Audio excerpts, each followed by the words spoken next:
Before the envelope hit the desk, before the security footage rolled, before the anonymous caller's voice cut through the theater like a wire pulled tight, it started with a post. 3:45 p.m. Eastern. Most of America was still finishing its afternoon coffee. Trump's account dropped a short video with no warning and no build-up. Just him staring into the camera, voice low and deliberate. Stephen Colbert is a fraud. Late-night comedy died because of people like him. Tonight, I'm going on air myself to expose every lie he's fed America for years. The clip ended. The promise hung in the digital air for approximately 45 seconds before the internet caught fire. By 4:10, the hashtags were already climbing. MAGA accounts reposted the video thousands of times, adding their own captions. Finally, he's walking right into the lion's den. Legend. Colbert fans fired back with memes and eye rolls, but underneath the noise, something felt different.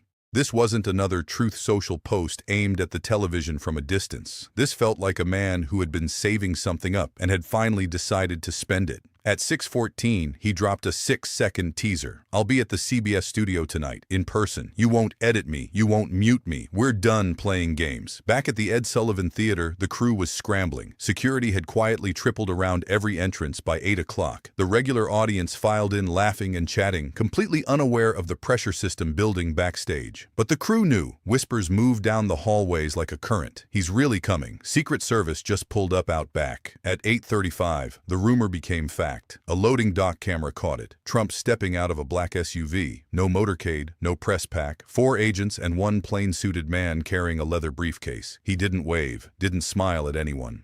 He walked straight through the service entrance like a man who had decided something a long time ago and was only now acting on it. The second the door clicked shut, every walkie-talkie in the building lit up simultaneously. He was inside. The Late Show theme blasted at 9 o'clock exactly. The audience clapped on cue. Colbert walked out, gave his usual quick wave, and slid behind the desk like any other Tuesday. He hit the warm-up jokes, the weather, a quick dig at Congress, and then paused, leaning into the mic with that trademark half-smile. "Word on the street is, we might have a special uninvited guest tonight." He let the line breathe just long enough for nervous laughter to ripple through the crowd. "If you hear someone yelling about fake news and having trouble with their hair backstage, stay calm. Probably nothing." The room chuckled. Tight laughter, the kind where people glance at their neighbors. He was 3 jokes into the monologue when the side emergency doors flew open. No music sting, no announcement, just Donald Trump striding through like he'd been counting the seconds. Black jacket, no tie, eyes locked on the stage. The audience gasped loudly enough to drown out the band for a full beat. Phones materialized in hundreds of hands simultaneously. Colbert turned toward the intrusion slowly, eyebrows raised, with the expression of a man who has just noticed a raccoon wander onto his set. Trump didn't wait for anything. He marched straight to the desk, voice filling the room. "Stephen, you've been lying to these people for years, mocking me, mocking my family, peddling fake news dressed up as comedy. Tonight that ends." He yanked his phone out, held it up to the nearest camera. A clip started playing. Grainy but legible, an old Colbert segment, supposedly showing him laughing about Trump's children. The audience murmured. Trump let it run for 10 seconds, then killed it. "See that? That's who you are, a bully hiding behind jokes." Colbert looked at the phone, then at Trump. His voice came out flat and even, the voice of a man given the wrong cue card, who has decided to simply read from it anyway. "Okay, let's look at that clip." He nodded toward the control booth without breaking eye contact. On the big monitor behind the desk, the same footage appeared, but now side by side with the original, unedited version. The manipulation was immediate and obvious. Audio slowed and spliced, words extracted from different segments, context reversed. The real clip showed policy commentary, not personal attacks.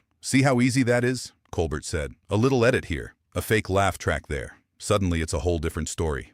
A pause. "Nice try, though." Trump's jaw tightened. He stepped forward, slapped a plain manila envelope down on the desk hard enough to make the coffee cup jump. "This has the real proof. Every time you and your media friends came after my family. Every lie. You want games? Fine. But this is paper. This is real." The audience went dead quiet, leaning forward so far some people were half out of their seats. Colbert glanced at the envelope, didn't touch it, leaned back slightly, arms resting easy on the desk. "Mr. President," his voice was loud enough for every microphone in the building. "You came all this way to talk truth. Then sit down. No standing over me like you're about to give a rally speech. My stage, my rules." For a long second, Trump held his ground, chest rising and falling. The room held its breath. Then, slowly, grudgingly, he pulled the chair out and sat. Not gracefully, more like a man who hated surrendering any ground but had run out of other options. The cameras adjusted fast, tightening on both faces. In Colbert's earpiece, a producer's voice arrived quiet and urgent. "We've got confirmation on that clip editor." Traces back to one of his campaign digital staffers. "Same team that pushed the meme earlier." Colbert gave the smallest possible nod. "By the way," he said, turning back to Trump, voice low but carrying clean, "that edit you just played, your own people did it. Campaign staffer, digital war room. We've got the timestamp on the upload, the IP address, the whole trail. You want to keep talking about who's spreading fakes tonight?" Trump leaned forward, elbows claiming the desk like he was taking possession of a property. "This envelope has everything. Sworn statements, emails, proof you and your media friends have been lying about my family for years. Open it right now. Let these people see what you've been hiding." Colbert didn't reach for it. He tilted his head. "If it's so ironclad, why'd you slam it down like a challenge instead of just handing it over? You really want me to open it? Or are you hoping I'll back down first?" Before Trump could answer, Colbert reached under the desk.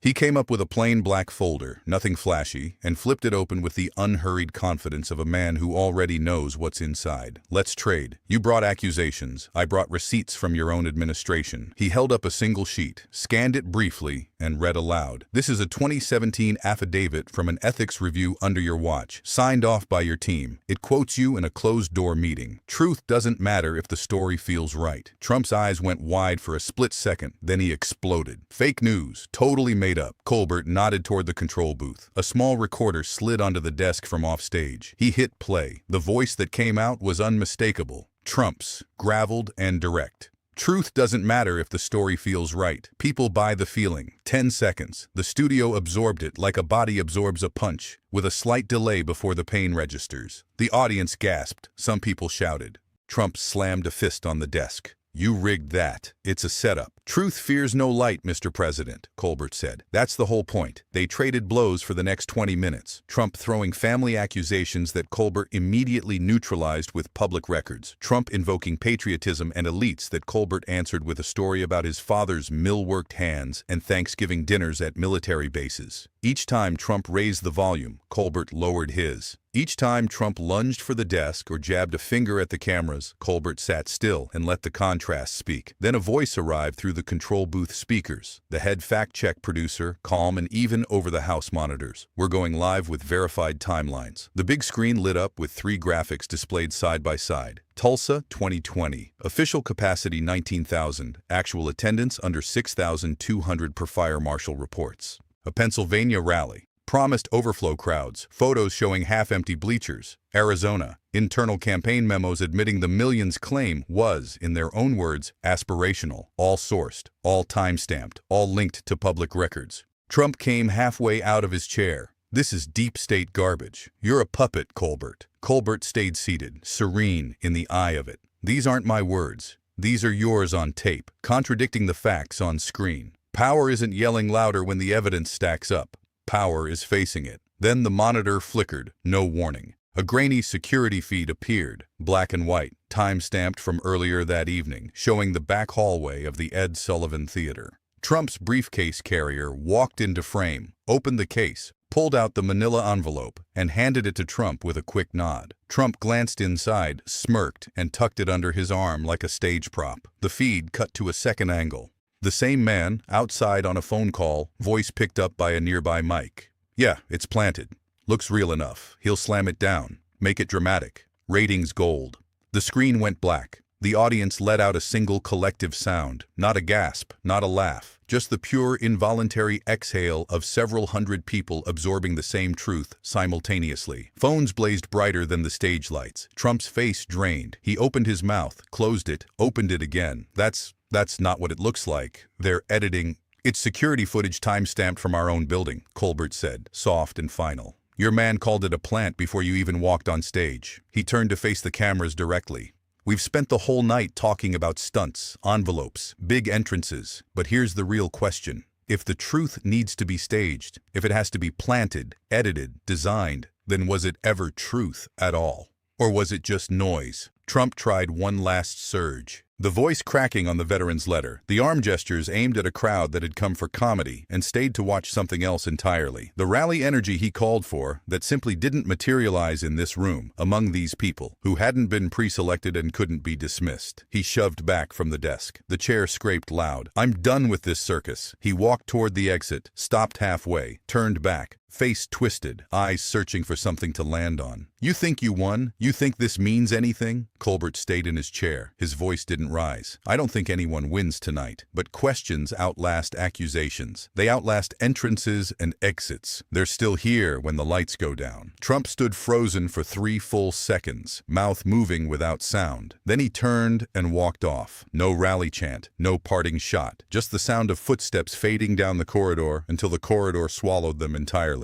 The room went silent in a way that wasn't stunned and wasn't celebratory. It was the silence of people processing something they hadn't expected to feel. Colbert sat alone at the desk. He leaned into the mic, voice barely above a murmur. Sometimes the loudest truth is the one nobody reads out loud. He gave a small nod to the camera, fade to black. Outside, the clips were already everywhere before the credits finished rolling. The frozen expression, the security footage reveal, that final quiet line. By morning, congressional committees that had been sitting on old leads were suddenly moving fast. Subpoenas arrived on desks before the week was out. An emergency hearing opened with the chair holding up a still from the security feed. "This isn't about politics," she said. "This is about whether the people who lead us get to plant evidence on live television and call it truth." A week later, back at the Ed Sullivan during a rehearsal break, Colbert sat alone in the empty theater. Work lights up, seats dark, the stage quiet in the way it only gets when no one else is there to perform for. He looked out at the rows of empty seats and spoke softly to no one. Composure over chaos. The words echoed briefly. Then the quiet took them back. Subscribe if you believe the most powerful thing in the room is sometimes the person who doesn't raise their voice.